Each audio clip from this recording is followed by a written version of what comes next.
తెలంగాణలో ఆశించినంతగా వానలు కురవడం లేదు. వ్యవసాయ రంగానికి అత్యంత కీలకమైన జూన్లో వర్షాలు మొహం చాటేశాయి. అనుకున్న సమయానికి వర్షాలు పడటం లేదని ఆందోళన చెందుతున్నారు రైతులు. వానదేవుడు ఎప్పుడు కరుణిస్తాడోనని ఎదురు చూస్తున్నారు అన్నదాతలు.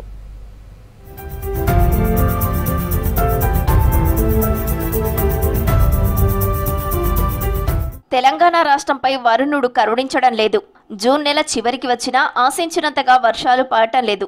ఇప్పటి వరకు అడపాదడపా ఆవర్తనాలు, చక్రవాకాలు ఏర్పడటం వల్ల అక్కడక్కడ వానలు కనిపించాయి.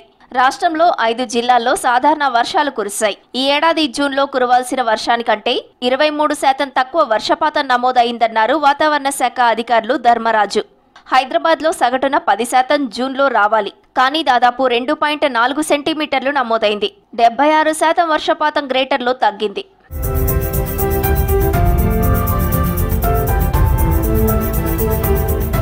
రాష్ట్రంలోని 18 జిల్లాల్లో లోటు, మరో 10 జిల్లాల్లో అత్యంత లోటు వర్షపాతం రికార్డైంది. కొమురంభీం, ఆసిఫాబాద్, నిజామాబాద్, మహబూబ్ నగర్, వనపర్తి, నాగర్ కర్నూలు జిల్లాల్లో సాధారణ వర్షపాతం నమోదైంది. ఆదిలాబాద్, మంచిర్యాల, నిర్మల్, జగిత్యాల, జయశంకర్ భూపాలపల్లి, భద్రాద్రి కొత్తగూడెం, కామారెడ్డి, సంగారెడ్డి, సిద్దిపేట, మెదక్, యాదాద్రి భువనగిరి, రంగారెడ్డి, వికారాబాద్, నల్గొండ, ఖమ్మం, ములుగు, నారాయణపేట, గద్వాల జిల్లాలో లోటు వర్షపాతం జాబితాలో ఉన్నాయి. పెద్దపల్లి, మహబూబాబాద్, వరంగల్, హన్మకొండ, కరీంనగర్, రాజన్న సిరిసిల్ల, జనగామ, మేడ్చల్, మల్కాజ్గిరి, హైదరాబాద్, సూర్యాపేట జిల్లాల్లో అత్యంత లోటు వర్షపాతం రికార్డైంది. రాష్ట్ర వ్యాప్తంగా గత ఏడాది కంటే ఈసారి 23% లోటు వర్షపాతం ఉందంటున్నారు వాతావరణ శాఖ అధికారులు.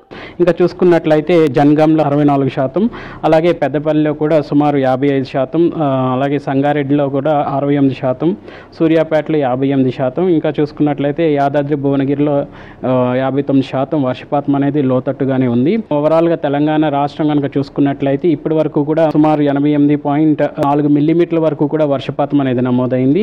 సగటున కనుక నమోదవ్వాల్సిన వర్షపాతం కనుక చూసుకున్నట్లయితే మనకి 121.2 మిల్లీమీటర్ల వరకు కూడా వర్షపాతం అనేది నమోదవ్వాలి. ప్రస్తుతం కనుక చూసుకున్నట్లయితే రాష్ట్ర వ్యాప్తంగా మనం 27% లోతట్టుగానే ప్రస్తుతం వర్షపాతం అనేది లోటులోనే ఉంది.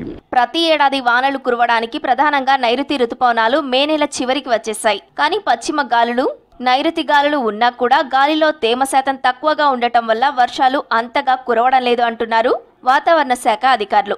సాధారణంగా నైరుతి సీజన్లో వర్షపాతానికి బంగాళాఖాతంలో ఏర్పడే అల్పపీడన ద్రోణులు, ఉపరితల ఆవర్తనాలు కీలకం. కానీ ఈ ఏడాది సీజన్లో ఇటువంటి వాతావరణ పరిస్థితులు ఇంకా ఏర్పడలేదు. అందుకే ఈ సీజన్లో ఇప్పటి వరకు వర్షాలు ఆశించినంతగా లేవు. ఉష్ణోగ్రతలు పెరగడంతో వాతావరణంలో తేమ పెరిగి ఉక్కపోతకు కారణమైంది. మరో వారం పాటు ఇదే పరిస్థితి ఉందంటున్నారు వెదర్ ఆఫీసర్లు. ఎక్కడ కూడా భారీ వర్షాలు నమోదయ్యే అవకాశం అయితే ప్రస్తుతం కనిపించడం లేదు. బట్ ఈదుడుగాలుల ప్రభావం కూడా చూసుకున్నట్లయితే రాష్ట్రం మీద ఈదుడుగాలుల ప్రభావంతో పాటు ఉరుముల మెరుపులు అక్కడక్కడ ఉండే అవకాశం అయితే స్పష్టంగా కనిపిస్తుంది. ఈదుడుగాలు కనుక చూసుకున్నట్లయితే ప్రస్తుతం గంటకు 30 నుంచి 40 కిలోమీటర్ల మేర ఉండే అవకాశం అయితే కనిపిస్తుంది. ముఖ్యంగా చూసుకున్నట్లయితే ఇటు ఉత్తరాది జిల్లాలు అలాగే దక్షిణ జిల్లాల్లో కూడా ఈదుడుగాలు ఉన్నాయి. ముఖ్యంగా ఉత్తర జిల్లాల్లో మనకి ఉరుముల మెరుపులతో కూడిన వాతావరణం అనేది ఉమ్మడి ఆదిలాబాద్ జిల్లాలో, అలాగే చూసుకున్నట్లయితే జయశంకర్ భూపాలపల్లి, ములుగు, భద్రాద్రి కొత్తగూడెం, ఇంకా ఖమ్మం ఈ యొక్క జిల్లాల్లో మాత్రం ఉరుముల మెరుపులతో కూడిన వాతావరణం కనిపిస్తుంది.